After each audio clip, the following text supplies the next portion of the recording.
So, you're standing up a brand new project on Google Cloud, looking at the architecture, and boom, anxiety hits. Choose the wrong storage, and you literally bottleneck your entire app. Choose an overly expensive tier? Yeah, your CFO is going to panic. The stakes for getting day one cloud infrastructure right are incredibly high. Which brings us to the big question. Which GCP storage is actually right for your data and your budget? Welcome to The Explainer. Today, we're going to cut right through the complexity with a rapid-fire breakdown of Google Cloud Platform's three main storage types. We'll look at how they work, their perfect use cases, costs, and access. Okay, let's dive right into this. Here is your master blueprint, the Google Cloud Storage Services Map. As you can see, we've got three distinct pillars: object, block, and network storage, and each one is designed for fundamentally different needs. Let's zoom in on these. Section 1. Object storage, or as I like to call it, bottomless buckets. Think of object storage as a literal bottomless bucket for your unstructured data. You're storing data as individual objects, and this thing can seamlessly scale up to petabytes without breaking a sweat. You just pick your tier, standard, Nearline, Coldline, or archive, mostly based on how often you're actually going to need to touch that data. And because it handles massive scale and high throughput so well, it is the absolute go-to for bulk data. We're talking backups, massive data lakes, media files, system logs, and even static websites. It just handles the heavy lifting of scale beautifully. Now, for access, you don't just plug object storage in like a regular USB drive. Your interaction here is programmatic. You upload and download your objects via an HTTPS API, typically using SDKs or command line tools. It lives on the web. Moving right along to Section 2, block storage, basically your virtual hard drives. Imagine taking a physical, traditional hard drive and plugging it directly into a computer. Well, in GCP, that's block storage, known as persistent disk. It's raw, it has a fixed size, and it attaches directly to your virtual machine. Just remember, you do have to format it with a file system before use, and it comes in flavors ranging from standard all the way up to extreme. So, why use this one? Pure performance. It's engineered for ultra-low latency and super high IOPS. That's input/output operations per second.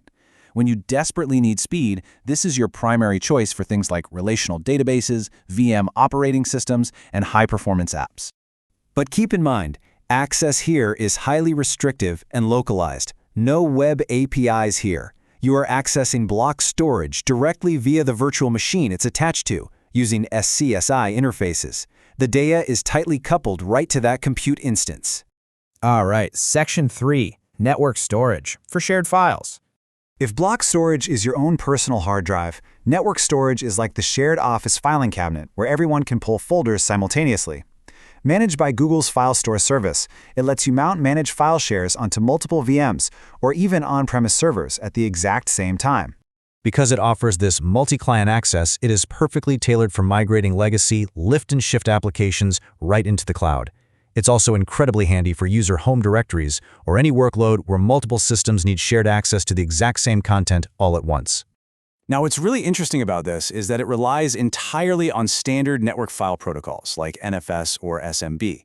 That means your older applications don't need rewriting for fancy APIs. They just read and write over the network exactly like they have for decades. Super familiar for traditional IT. Which brings us to Section 4, the cost and durability showdown, the stuff that keeps CFOs up at night. First, let's talk data safety. Get this. Object storage boasts an insane 11 nines of durability. That is 99.99999999%. The chances of losing a file are astronomically low. You compare that to 5 nines for block storage and roughly 3 to 4 nines for network storage. So for absolute long-term preservation, object is definitely king. But of course, safety and performance cost money. This breakdown is crucial. Object storage is actually your most cost-effective option because you strictly pay for what you store. Block storage is your mid-tier. You're paying per gigabyte a month for a fixed size and performance. And network storage, that's the premium option, where you're paying for provisioned capacity and high-throughput multi-client access. And finally, Section 5, pick your perfect match. Look, there is no single best storage service out there, only the most efficient match for your specific needs.